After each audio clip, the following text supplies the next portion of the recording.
Call this governing board meeting to order on Tuesday, August 27th, 2024, at 5 p.m. in the Santa Cruz Valley Unified School District Number 35 Governing Boardroom, District Office 570, Camino Lito Galindo, Rio Rico, Arizona.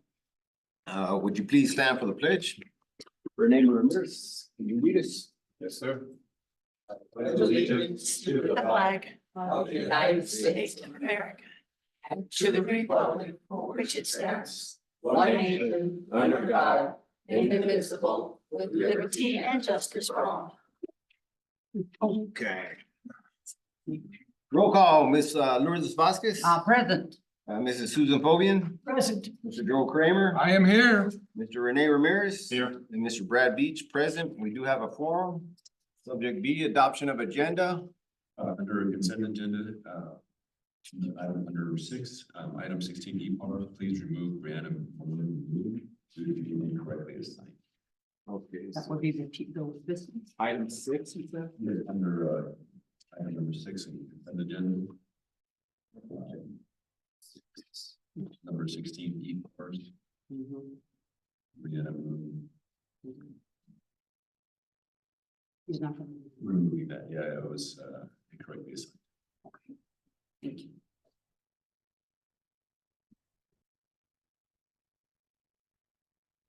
Anything else? That was it, thank you. Okay. Motion to approve agenda as presented. So moved. Second. Then a motion and a second. All those in favor say aye. Aye. Aye. Aye. Those opposed say nay. Ayes have it. Motion carries. Subject C, call to the public. No call to the public. All right, moving on to executive session. Pursuant to ARS 38-431-.03A3 and 4, notice is hereby given to the general public that the governing board of Santa Cruz County Unified School District Number 35 may vote to hold an executive session for discussion or consultation for legal advice with attorneys and or for discussion or consultation with its attorneys to consider its position and instruct its attorneys regarding counter treasurer matters. Verified complaint case number C 20244-535 and related matters. The governing board's attorney may participate in person, virtually, or by telephone. Motion to convene to executive session in conference room number 125. So moved. Second. Then motion and a second. All those in favor say aye. Aye. Aye. Aye. Okay, ayes have it. Motion carried. We're now in executive session.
I'll wait on Melissa. Yeah. You gonna do it?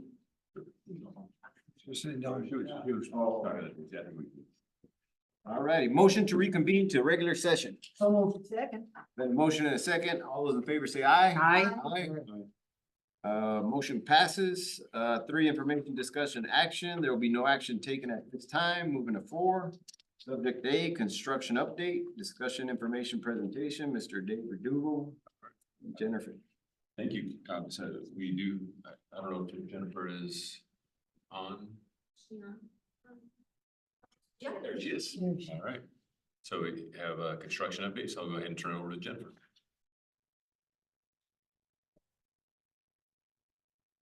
Jennifer, you're on. I think you're on mute. Okay, sorry, I didn't know I had permission to unmute myself. So, good evening, members of the board, Mr. Verdugo. I can't see the presentation. Is it showing for you? Yes, please shoot. Okay. I can, oh, there we go. There we go. Okay.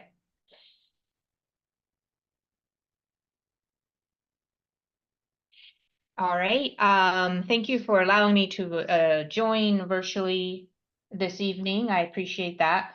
I'm here to give you an update on the construction projects, and we are winding down to our last project, which is the continuation of the CTE building down by the field. Next slide. Just a reminder, the building itself is located right there down by the football field.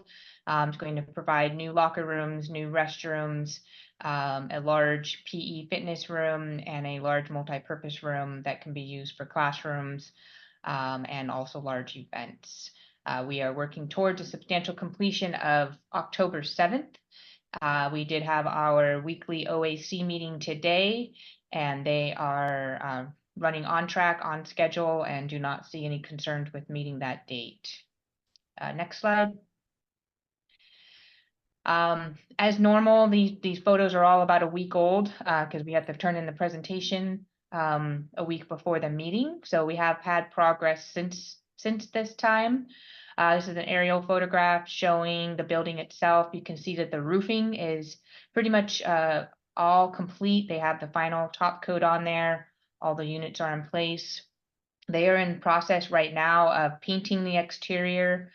So next board update or next time you're down there, you'll probably see that there is some color on the building.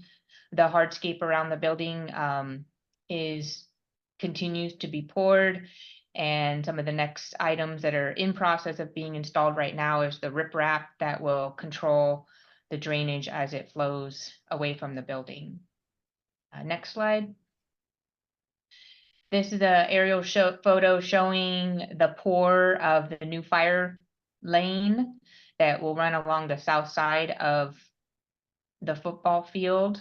This is not necessarily intended to be a drive lane. It is really for the use of fire equipment only. It'll also provide a nice pathway for to get over to the new home side bleachers over there on that side. We are working on installing riprap in the areas that are between the fire lane and the field to mitigate dirt and gravel washing out onto the field in those heavy rains. Next slide. Another view of that fire lane leading up to the building. And you can see the process of the different layers of paint going on the building. Next slide.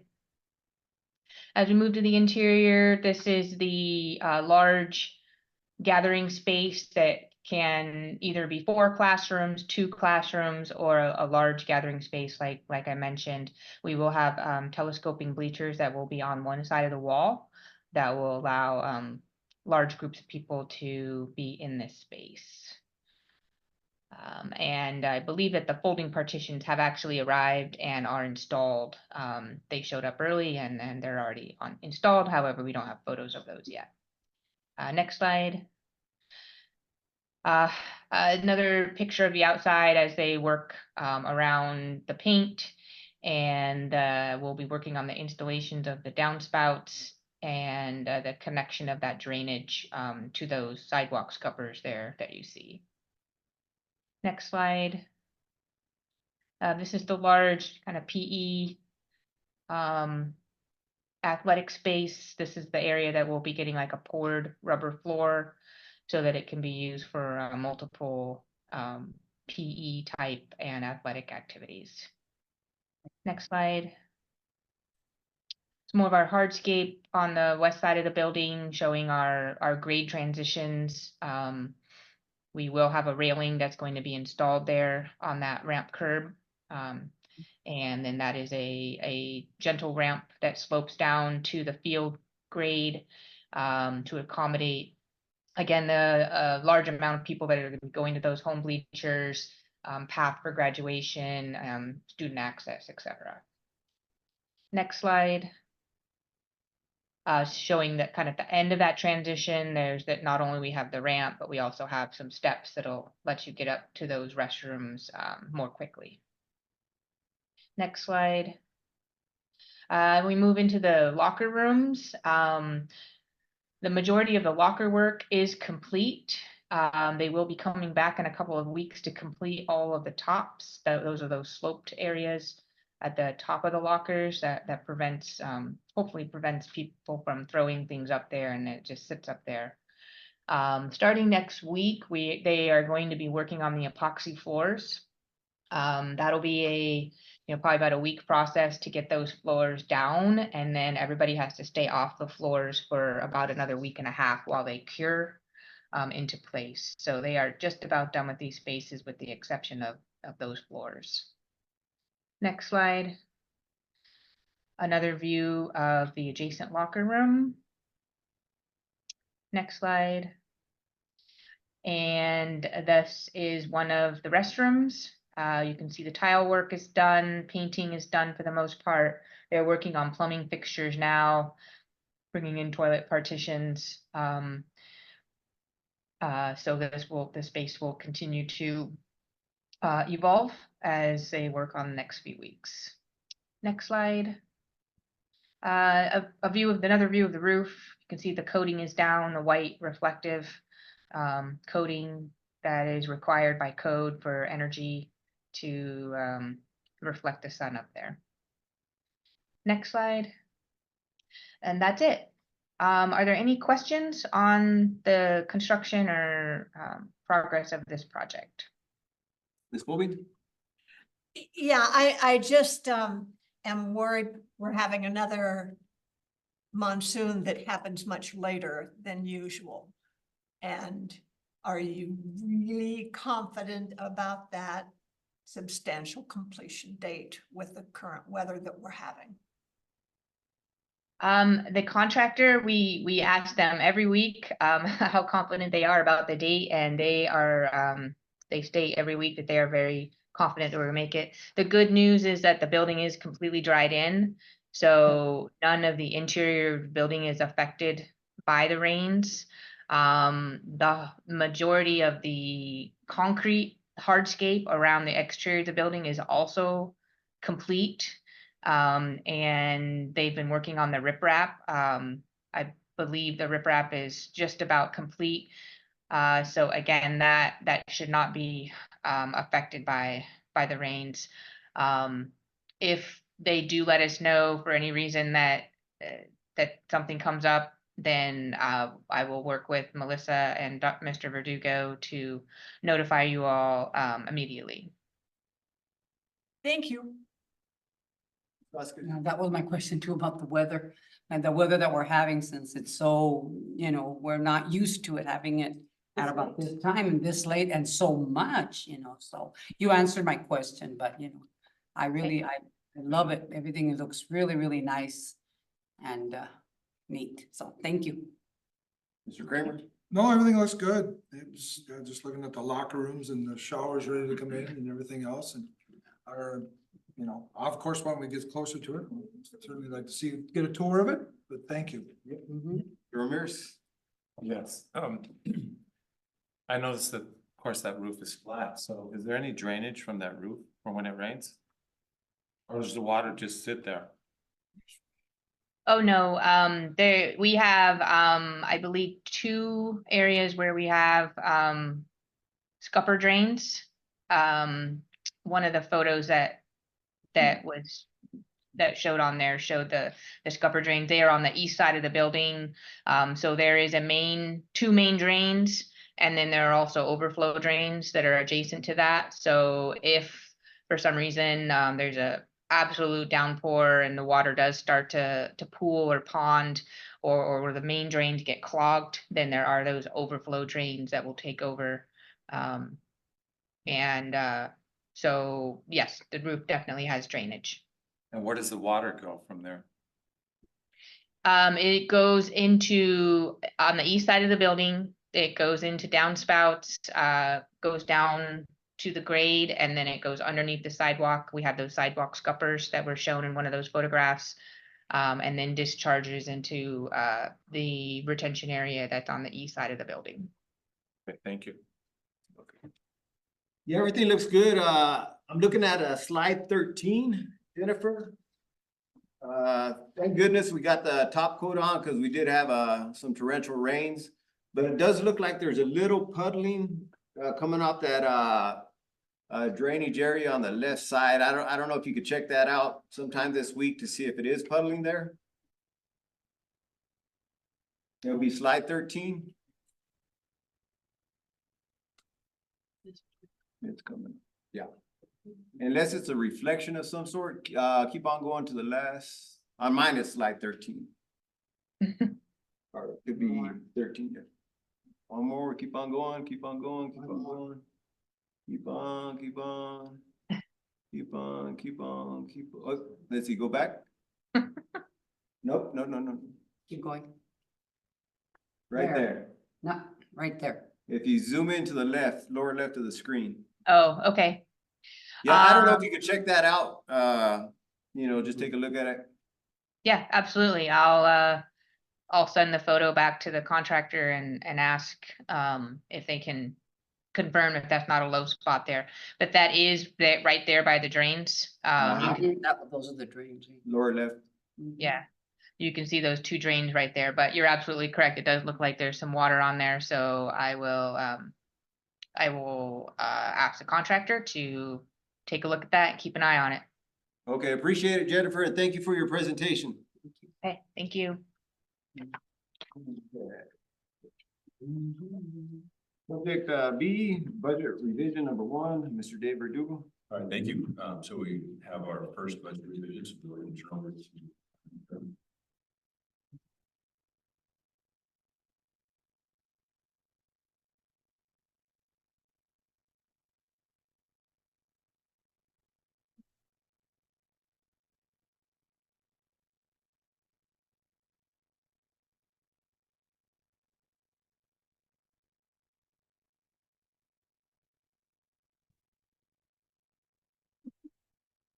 Good evening, Mr. President, members of the board. As I mentioned, when I presented the proposed budget and the adoption of the budget for this fiscal year, we were using temporary budget forms. Because at the time, in order for us to meet deadlines that are in statute, the final forms were still under revision by Auditor General's Office and the Department of Education. We do have a statute ARS 15-905Q, which allows school districts to revise their budget before September 15 to incorporate any changes that are coming from the final state budget forms. And that's what we're doing tonight. Okay.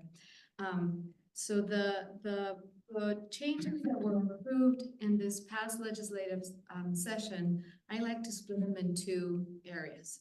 They did two changes to our formulas. They're very, very basic changes that we were expecting.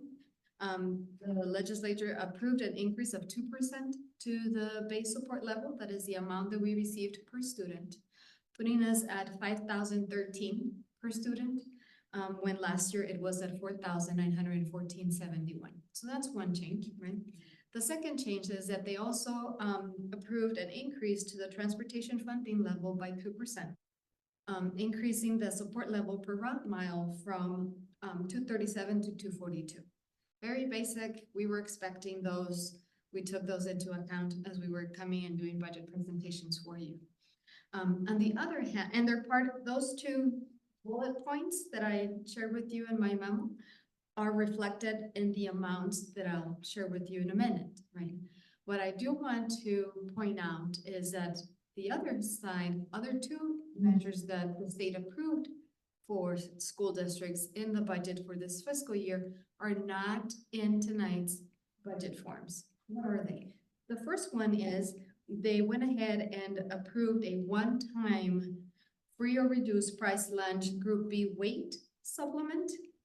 At a state level, for the entire state, they approved 37 million, okay? ADE is going to allocate and distribute those funds proportionately based on student enrollment, right? We still do not have that amount with us tonight. And I double checked this morning with ADE. I said, I'm going to my board tonight. Do you have an amount for me? And they said no. Okay. So that's still pending and it'll be coming the next time I do a budget revision for you. The second item is another one-time funding in the form of capital. The state approved statewide $23.1 million in a one-time additional capital funding for school districts. Once again, ADE was charged with the responsibility to distribute and allocate that additional capital funds for school districts. And we're thinking of using enrollment as well to allocate the funding. That is also not available as part of tonight's presentation. But both measures were approved in the last legislative session. So we can expect additional capital funds coming our way and also that additional funding for students that participate in the free and reduced price lunch program. I do want to remind the board that in our district, we do have, we're used to operate provision 2, where we give students, all students, free meals at no cost. We transitioned this year to, it's about the same program, but it's another program, Community Eligible Provision, CEP, that also will continue to provide free meals to all of our students, but the district will be reimbursed at a higher rate. So we just switched the program that we're operating because this other model is more beneficial to us. So I don't know how they're going to interpret that everyone in our district eats for free, but not everyone qualifies for a free meal when it comes to ADE allocating that new weight. Okay. With that said, like I mentioned, I went ahead and factor in the first 2 bullets, the ones that are listed under formula provision changes, and that impacted our M&O or general fund, and it added $326,570 more to our general fund. So back in July, we adopted a budget of $42.3 million. The general fund is now at $42.7 million. The district additional assistance or capital fund, the revision after the changes that I made, it came in with an increase of $65,372. In July, $4,510,565. Tonight, currently it's $4,575,937. Not significant changes. They're minor changes, but they're in the right direction. They're both increases to our main funds. And those are the changes for tonight's budget. Are there any questions? No questions, thank you. Vasquez? I just have one question about the kids. I'm a little confused with what you said, because our district does feed everybody, but you said that some of the kids don't qualify. Is it possible for some of those kids not to be able to eat because of this? Or is it just everybody's gonna eat no matter what, whether they qualify or not? So what happened, Ms. Vasquez, some years ago, I don't remember exactly what year, we analyzed the percentage of students that were eligible to receive either a free meal or a meal at a reduced price.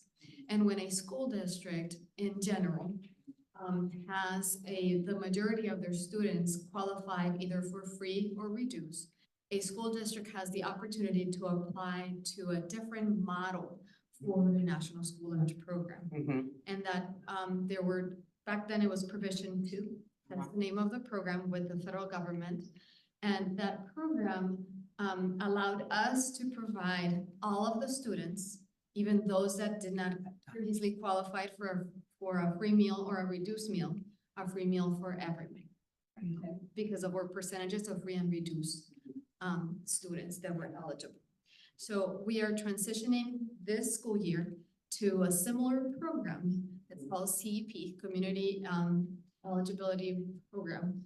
And it's, again, the student is not gonna feel a change.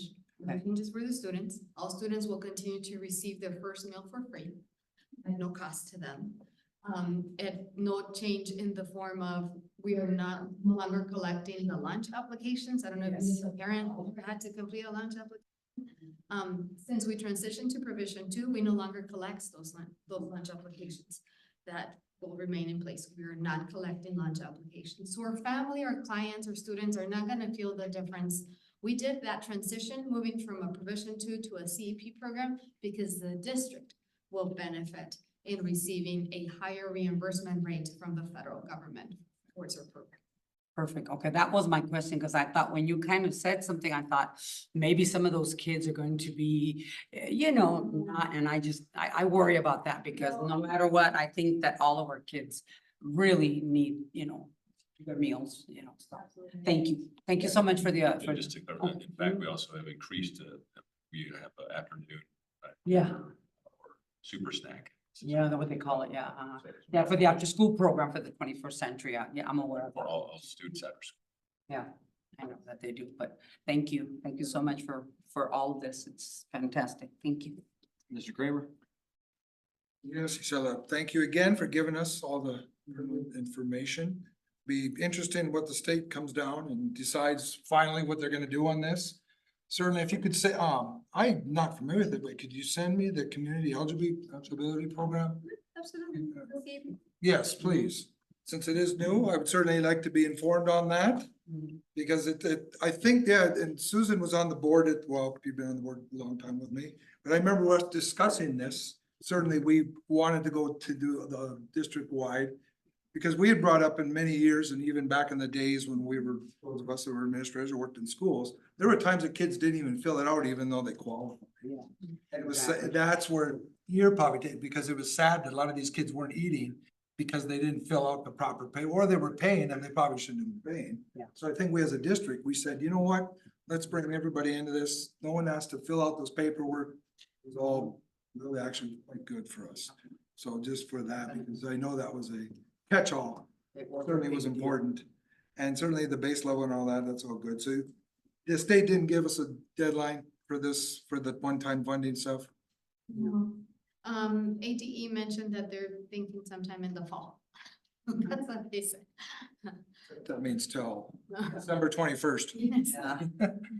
Oh, okay, all right. Thank you very much. Thank you. Mr. Ramirez? Thank you so much. Appreciate it. That's all.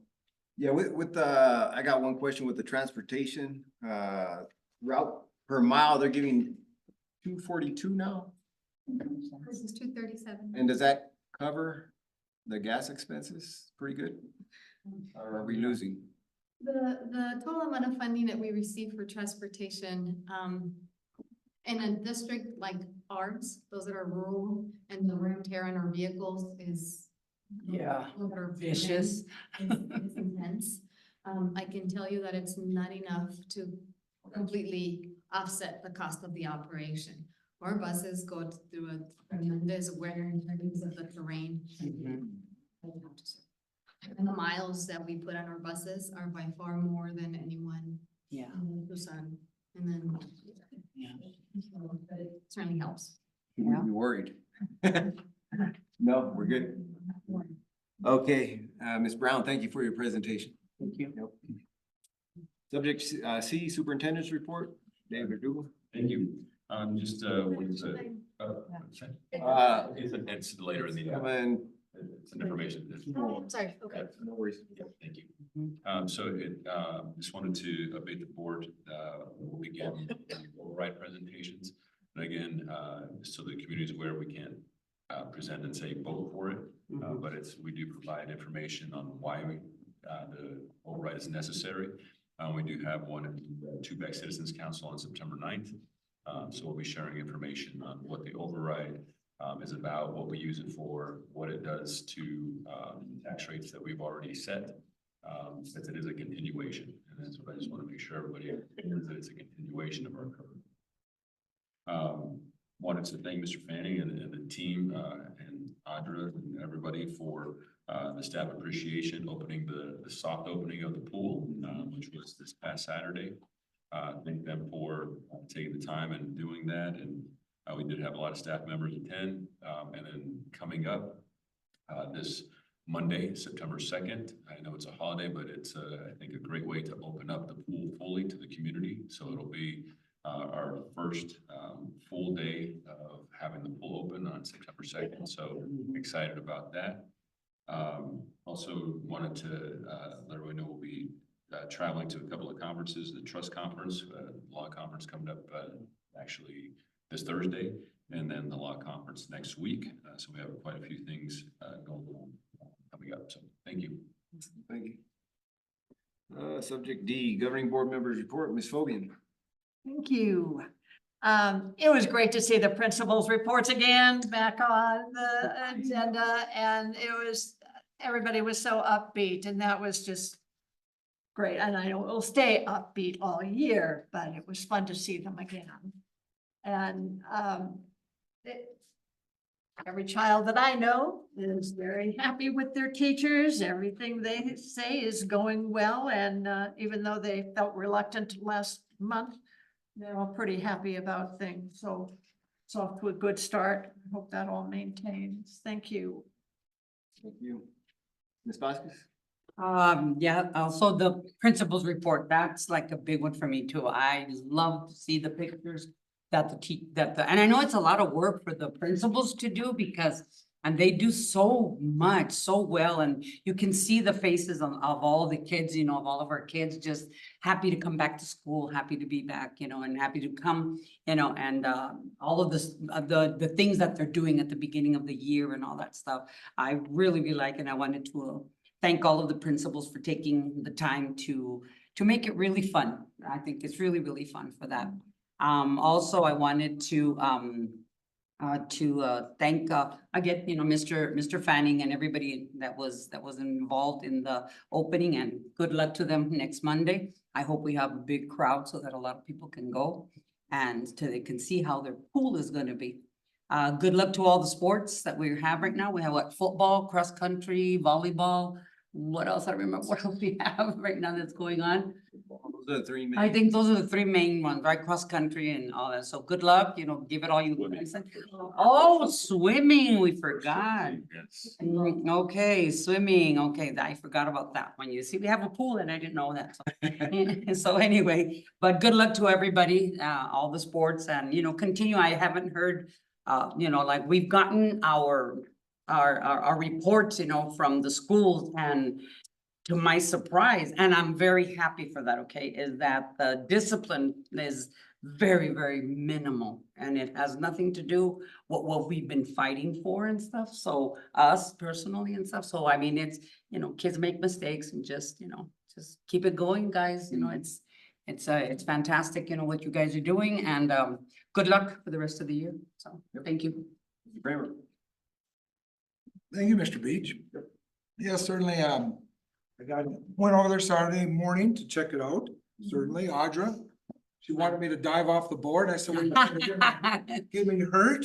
No speed. Even though John Fanning supposedly dove off the high board, but Who did? John Fanning, No. nevertheless, yes, Audra. Next time I'll come in my swim trunks. I don't know if it was true, but it was nice. It was good to see that the employees taking advantage of it, and obviously it's very nice. It'll be good for this Monday, and for those of us that have already filled up our forms, I've got it. I've got my emails, which is good. Mm. Hopefully that spreads out. And I talked to a few of the CTE students that were asking me, because I wasn't on the list for some reason to come in, but nevertheless, it's fine. And they were asking me, I told them I was school board, and said, really, school board? Well, we want to talk to you. I said, what's that? And they wanted to bring up the phones. And actually, there were 4 of them, and 3 of them said, you know what, it's not that big of a deal. It's actually going fairly well. They're not minding it. There's not really any problems. And the only thing that one student said was, we wish there were more activities though during lunch. Because it did, and I said, you know, that's probably your truth. Maybe you should have a little more activities, but nevertheless, good feedback from 4 students. I know it's just a nutshell, but still, it was some good input. And certainly with the override, we as a board could easily pass something for our next board or the following board meeting, because we can pass something to support that override, so we can actually do it. And granted, Mr. Verdugo, you could take another vacation day and then go out there and campaign, because you can do that because you're not on school time. And as school board members, we're not on school time, we're out there, so we can certainly support that override, because it's gonna be all hands on deck on this. Certainly with that. And the last thing is, I just want to say that a couple of professors out of New Mexico and Colorado, I got connected through LinkedIn, and I guess with them about 6-7 months ago, we were talking about that. They're actually writing some articles for some good education magazines. I told them to look at what Maricopa is doing, and what they're trying to do is push for the community college like Maricopa, is to get the community college to start training teachers and getting those teachers' degrees. And they're working on in New Mexico and Colorado to move forward with that as well. And they made mention, so we're getting a little plug in here from our school board to hopefully out there, what we're trying to do it and what we do with U of A as well. So just throwing a little, not because it's me or whatever, but it's just because it's needed, not just here, but everywhere. So I think that's a very good interest in getting more people involved in the education business. Thank you. Thank you, Mr. Kramer. Mr. Ramirez? Yes, I'd like to thank everybody for their donations, their generous donations to our district.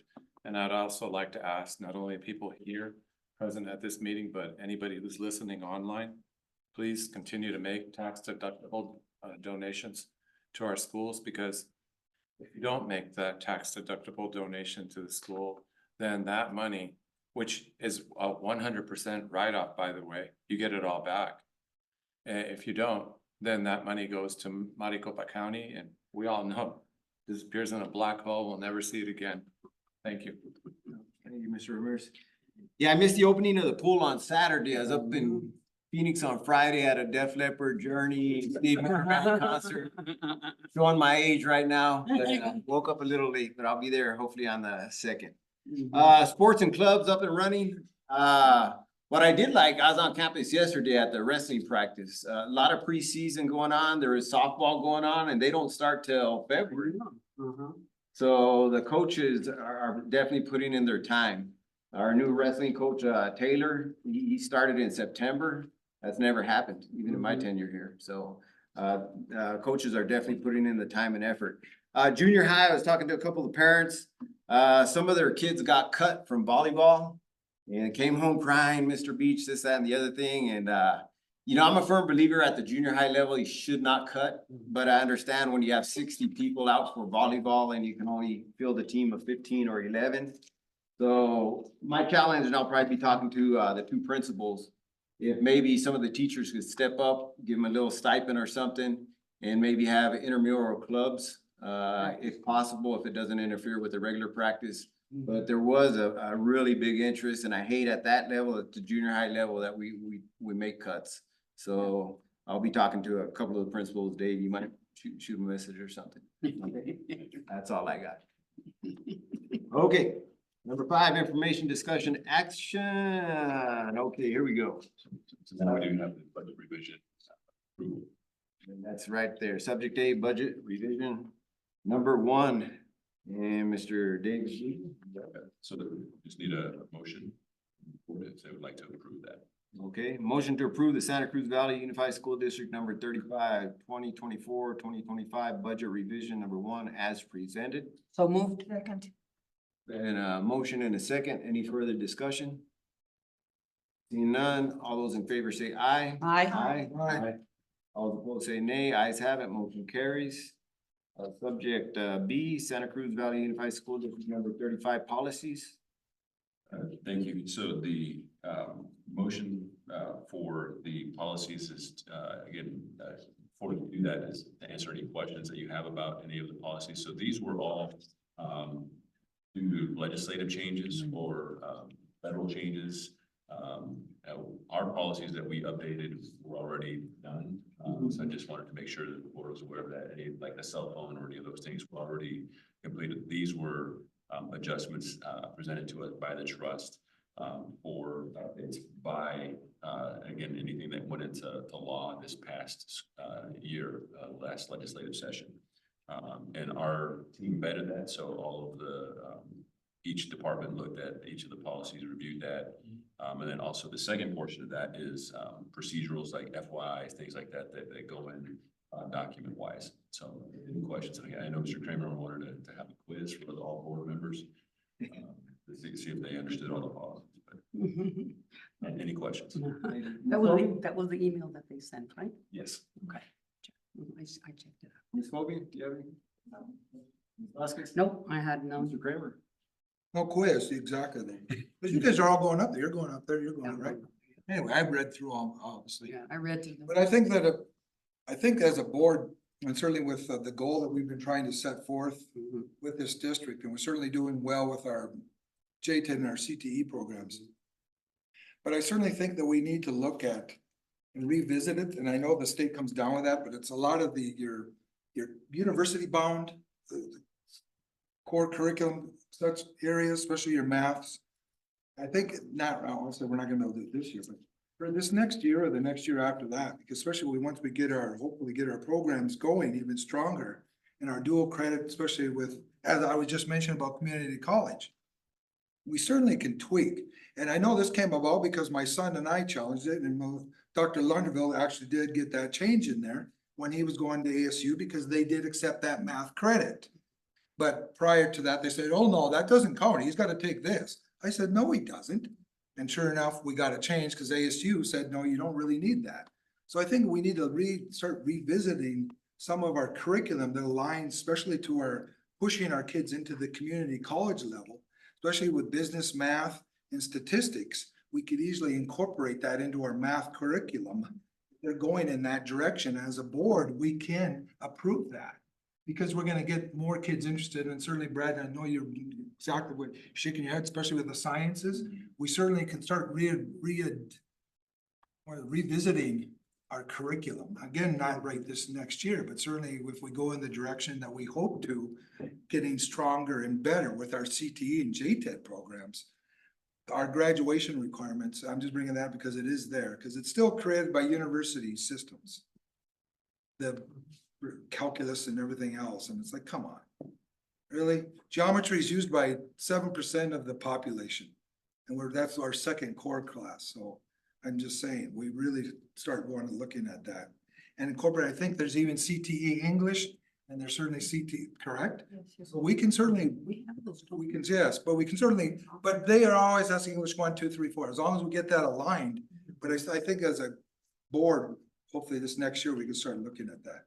Yeah, and in the future, one of the future topics, which, yeah, not to deviate from the agenda too much, but as you're bringing that up, we will be looking at dual enrollment and presenting that to the board, as well as what we're doing to push down some of those content areas into the middle school, because the sooner we get them doing the rigorous work in the middle school, then that frees up high school opportunities for dual enrollment, as well as just taking college direct classes. And just the internships and everything else that they can start rolling into as juniors and seniors.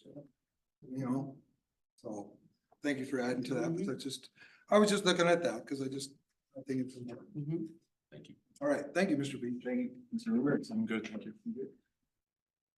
Yeah, looking at it, we definitely gotta stay proactive with our CTE and JTED program. I mean, you look at the stats and 48% of our kids, Arizona, go to college, 52 choose another route, the trades and stuff, the 2-year colleges. So a large portion of our student body is not going to college, you know, and I mean, there's a lot of fields out there that pay well.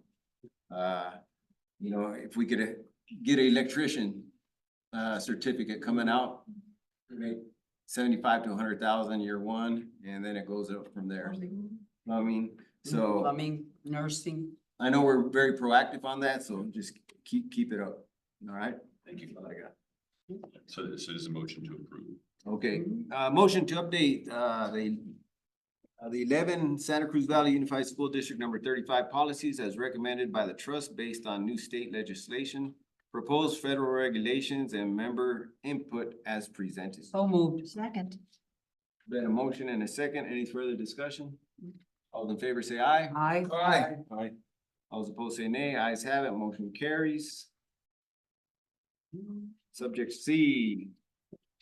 Propose and prioritize topics and possible dates and times for future board meetings. Mr. Verdugo. Yes, any, again, the dates are for, the upcoming conferences, but, I know that, I don't know if it was listed, but we do have the county meeting that was also listed, and I think, Angie will be reaching out to the board members to see if they would like to attend the meeting. So, we'll do that, well, but any other topics other than those listed,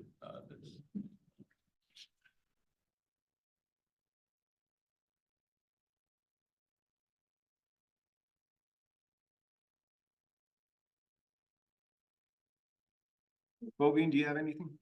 I know you will, but just the Title IX updates, I guess, is still being battled around. just, yeah, and, Supreme Court decision and things like that will. I have nothing. No, I got 3 on there, so I need to add more. Mr. Mears? Yes, I noticed on future topics that we don't have listed what I asked last time with regard to the shade structures at the pool. And I've been thinking a lot about it, and you know, we have a lot of kids who are sensitive to the sun, and we don't want, you know, them to get skin cancer or anything like that. Beyond that, it's just crucial to have these shade structures around the pool. So you had mentioned that we would put this on the agenda, and I don't see it on there, and I think it's really important. We don't have enough shade out there. Okay, thank you, sir. I have nothing. Number 6, consent agenda. Any matter on the consent agenda will be removed from the consent agenda and discussed as a regular agenda item upon the request of any board member. Ms. Fobian, Nothing to remove, thank you. Ms. Vasquez, Nothing to remove. Ms. Kramer, Oh, I'm good, thank you. Mr. Ramirez. I'm good as well, thank you, sir. Also good. Motion to approve the consent agenda as presented, So moved. and a motion and a second. Any further discussion? Seeing none, all those in favor say aye. Aye. Aye. Aye. Opposed say nay. Ayes have it. Motion carries. And this meeting is now adjourned at 7:50. 6:50. 6:50. 6:50. Mhm.